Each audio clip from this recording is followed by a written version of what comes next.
cette saison 2020, le Grand Prix d'Espagne.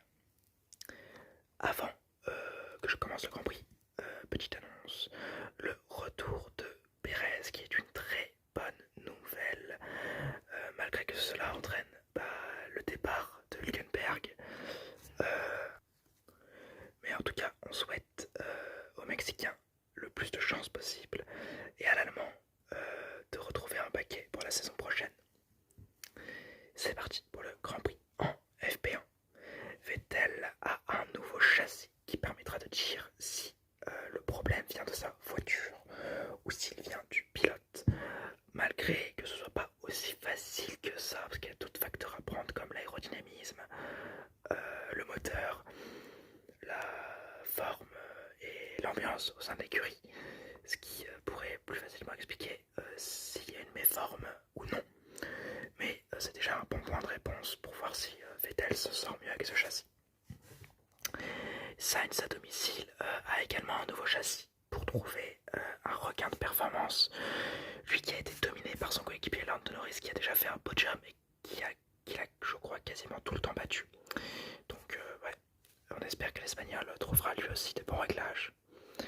Checo est plutôt bon et fait une 7ème place. Hamilton cherche les limites et nous voyons une nouvelle tête en F1, le jeune Nissany, pilote de Williams, enfin pilote d'essai de Williams, qui spin pour sa première FP1 et qui est dernier de cette session. En même temps, on ne lui demandait pas de faire le meilleur temps, il est juste là pour rapporter des sponsors à Williams. C'est un jeune, donc il va essayer la voiture. Il va juste devoir prendre ses marques et peut-être que ce sera le futur de Williams, on ne sait pas. Les Haas ont repris certaines de leurs améliorations de l'année 2020, donc de l'année dernière, et font un très bon temps. Grosjean 6ème et Magnussen 9ème. Alors je sais pas si c'est la Haas de cette année qui est affreusement mauvaise ou si c'est les améliorations des Haas du début d'année dernière qui sont extrêmement bonnes. Mais voilà, donc les Haas font encore des super trucs. Cette écurie est incompréhensible. En FP2, Hamilton et Bottas sont toujours les plus rapides, avec le meilleur temps pour Lewis Hamilton et une petite erreur pour Valtteri Bottas. Ocon se plaint de perdre l'arrière, c'est qu'il ne lui fait pas faire une superbe session. Tout comme Russell qui se plaint de n'avoir aucun grip sur la piste. Grosjean fait une très bonne session qui s'arrête prématurément à cause d'un petit problème de puissance. Le français finit 6ème et Ricciardo est très mauvais en FP1 et là il finit 4ème en FP2, donc un rythme de qualification plutôt élevé pour le pilote australien. En FP3, Ocon se crache pendant cette session. Le week-end du français semblait bon malgré la perte de grip que je vous ai énoncé juste avant, mais les réparations vont sûrement pénaliser le français et son équipe. L'accident a été créé par le ralentissement de Magnussen devant lui. Ocon s'y attendait pas du tout et au lieu de le percuter, il a préféré tourner brutalement, ce qui a fait percuter le mur et lui a totalement explosé l'avant de la voiture. Après le drapeau rouge qui s'ensuit, Hamilton est encore le plus rapide. Le nouveau châssis de Sainz semble efficace car l'Espagnol est 4ème. Vettel semble beaucoup moins efficace car l'Allemand n'est que 12ème. On passe maintenant aux qualifications. Les qualifications en Q1. Les Haas pourtant performantes sortent en Q1, comme les Williams qui avaient réussi à faire 4 Q2 sur 5 depuis le début de la saison. Dommage pour cette petite écurie qui montrait des progrès en qualification en tout cas. Giovinazzi est dernier alors que Kimi Raikkonen fait sa première Q2 de l'année. Bravo à Kimi qui se réveille sur ce week-end. On espère que ce sera rectiligne, surtout le week-end, un éveil. On n'y croit pas trop vu que sa monoplace n'est pas très très performante. En Q2, les Renault sortent comme Kvyat, Kimi et Vettel, dont le châssis ne semble pas avoir changé grand-chose. Encore une élimination en Q2 pour Sébastien. C'est vraiment dommage et c'est vraiment décevant surtout. En Q3, provisoire pour Lewis Hamilton. Bottas n'arrive pas à dépasser le temps au second passage et Verstappen ne crée pas la surprise. Pole position pour Hamilton. Je vais vous donner la grille de départ. Hamilton premier, Bottas est deuxième, Verstappen troisième, Perez quatrième, Stroll cinquième, Albon sixième, Sainz septième, huitième Norris, neuvième Leclerc, dixième Gasly, onzième Vettel, douzième Kvyat, treizième Ricciardo, quatorzième Raikkonen, quinzième Ocon, seizième Magnussen, dix-septième Grosjean, 18e Russell, 19e Latifi et 20e Giovinazzi. Je vais vous faire la course. Au départ, Bottas se rate et est dépassé par Verstappen et Stroll. Il est ensuite mis sous la pression de Perez, avec qui il va se battre jusqu'au tour 5, où il réussit à se détacher et à aller dépasser Stroll. Stroll qui a pris un superbe départ, soit dit en passant. Tour 22, Verstappen pit et ressort devant Stroll et Perez. La stratégie Red Bull sécurise donc le podium quasiment pour Verstappen, tandis que Albon est 14e et a du mal à se battre dans le midfield. Tour 24, Hamilton pit. Ce pit stop est raté car le pneu arrière gauche prend du temps, mais il ne risque absolument rien car c'est un double pit stop pour Mercedes et donc son plus proche concurrent qui était Bottas après l'arrêt au stand de Verstappen, il est dans les stands lui aussi, donc pas trop grave.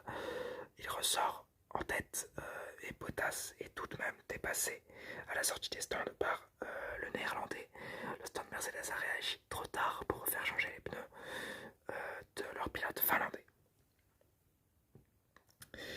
Tour 28, Ocon dépasse Magnussen au premier virage, suivi de Albon qui dépasse le Danois 2 virages plus tard, suivi encore une fois de Sainz qui dépasse Magnussen, donc Magnussen totalement en perdition. Lui qui avait fait un plutôt bon départ est en train de perdre toute son avance, c'est vraiment dommage. Tour 37, Leclerc spin à cause de l'extinction de son moteur, c'est-à-dire qu'il y a un problème électrique qui éteint son moteur, donc il spin, puis il fait, dans la précipitation, on ne sait pas vraiment, on ne sait pas comment il fait, hein, il enlève sa sangle, donc la sangle qui tient le pilote, c'est un peu la ceinture de sécurité du pilote, mais en beaucoup plus badass, et fait 2 tours comme cela. Il s'en rend compte au bout du deuxième tour et il demande à son ingénieur principal de lui préparer une nouvelle sangle. Il rentre au stand pour changer de pneu et pour avoir une nouvelle sangle. Et la nouvelle sangle n'est pas là. Hein. Son ingénieur a pas oublié, mais ils lui ont pas donné une nouvelle sangle. Donc pour sa sécurité, il doit repartir avec une nouvelle sangle. Ça prend trop de temps et il doit abandonner. Seul abandon de ce week-end, Charles Leclerc, très dommage pour le pilote monégasque. C'est la faute de ses mécanos et de son moteur qui a lâché. Mais voilà, il faisait un week-end en plus un peu galère, donc dommage. Tour 57, Stroll dépasse Vettel. Donc la Racing Point est plus rapide que la Ferrari, c'est pas une nouvelle. Et Vettel, surtout qui a des pneus soft surusés, ils ont 28 tours d'utilisation, alors que Stroll n'en a que... Il a les mêmes pneus soft, mais depuis que 16 tours. Et vraiment, il fait 50 degrés sur la piste. La piste fait 50 degrés. Comment des pneus soft peuvent tenir 50 tours alors qu'à Silverstone, ils explosent. Oui, il y a du graining, pas possible. Et là, il n'y a aucun graining. Soit c'est Vettel qui gère extrêmement bien ses pneus, soit c'est juste un énorme coup de chance pour le pilote allemand. Mais vraiment, la Scuderia Ferrari qui, on dirait, délaisse son pilote en piste. C'est vraiment décevant de la Scuderia. Tour 58, frayeur pour Grosjean qui manque de spin dans le deuxième virage, sans gravité, mais il est dépassé par Russell et Latifi et se retrouve donc 19e. Tour 66, victoire de Lewis Hamilton qui mène un Verstappen très bon et un mauvais Bottas qui prend tout de même le meilleur tour. La grille d'arrivée. deuxième, Bottas troisième avec le meilleur temps en course, Stroll quatrième, Perez cinquième, Sainz et sixième. Perez a une pénalité de 5 secondes pour avoir dérangé Hamilton sous drapeau bleu. Pénalité plutôt bizarre, mais bon, on n'est plus à ça après en F1 avec la FIA. Vettel 7ème, Albon 8ème, Gasly 9ème, Norris 10ème, Ricciardo 11ème, Kvyat 12ème, 5 secondes de pénalité pour Kvyat, qui a, je crois, gêné un concurrent en piste, je ne sais plus lequel par contre.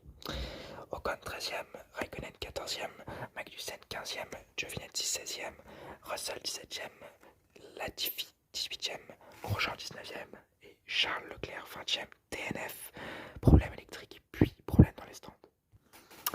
Eh bien, cela aura été un week-end de course un peu banal, comme à chaque fois en Espagne, un week-end de course que je vais qualifier de chiant, parce que pas beaucoup d'actions, certains dépassements, comme l'année dernière, la menace de la pluie qui plane et qui au final ne vient pas.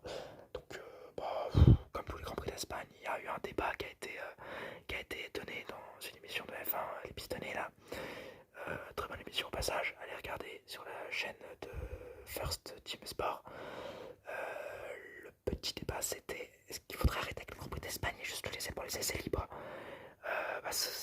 C'est une très bonne question qu'il faut se poser, il faudrait déjà la poser aux pilotes et aux écuries, puis aux personnes qui gèrent les budgets en F1, parce que ça rapporte de l'argent tout ça. Mais après, ouais, je suis sûr que c'est en fait ça une piste que les pilotes connaissent trop bien, que les écuries connaissent trop bien, donc ça devient un peu chiant de voir les mêmes stratégies à chaque fois et les mêmes scénarios, c'est un peu énervant. Encore Hamilton, beaucoup trop fort ce Lewis. Quand il a un mauvais Grand Prix, il finit deuxième. Quand il a un bon Grand Prix ou un Grand Prix normal, il finit premier. Que dire, alors que Bottas, qui a la même machine, bon peut-être pas les mêmes ingénieurs derrière lui, parce que Hamilton reste le leader quoi.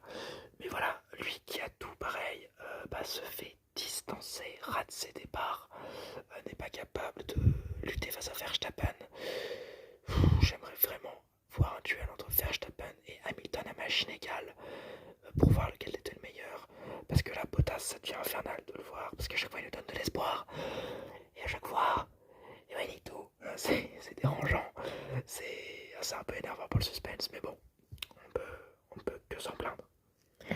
Leclerc, dommage, un week-end un peu galère, mais bon, ça va directement se relier avec le point que j'avais juste après quoi.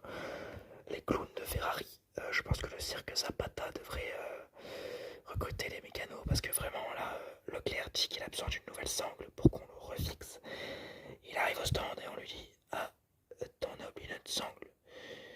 Vettel, c'est même pas ses techniciens et ses mécaniciens et ses ingénieurs de course qui lui disent alors il y a le plan B, le plan C, le plan D, on va te faire le plan D parce que c'est plus rapide. Non, c'est son ingénieur de course qui lui dit Sébastien, tu veux rentrer au stand, tu veux pas. Bientôt, il lui demandera une bière. Sébastien, tu veux une petite bière peut-être? Non, peut-être. Non, t'es sûr? Donc très bien. Vraiment, c'est n'importe quoi.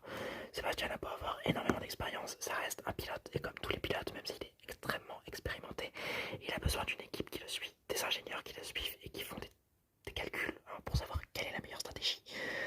Et ouais, vraiment, c'est décevant pour un fan de la Ferrari comme moi. C'est vraiment décevant. Malgré ça, pour sauver le week-end de Vettel 3000, il a atteint la barre des 3000 points. Seul Hamilton est devant lui. Vraiment, bravo à Vettel, c'est un grand champion. Et c'est pour ça que ça m'énerve de voir une situation comme ça à Ferrari, même s'il aurait fallu, selon moi, le faire partir à la fin de cette saison. Pas comme ça, vraiment pas comme ça. Peut-être en le respectant plus et en essayant de lui trouver une porte de sortie pour vraiment le remercier de ces années qu'il a fait chez Ferrari. Mais bon, ça ce n'est que mon avis. Et enfin, dernier renseignement, le petit retour de Perez. Bien joué à Perez qui revient et qui finit 5ème avec son coéquipier Stroll 4ème. Les Racing Point très performantes. Mais c'est tout, bravo à Perez qui revient du Covid et on ne lui souhaite que des bonnes choses. J'espère que cette vidéo vous aura plu. J'espère que ce Grand Prix vous aura plu. Moi, il ne m'a pas plu, c'était chiant. On se retrouve dans 2 jours pour la vidéo sur l'histoire de la stratégie en F1 et des stratégies en F1 qui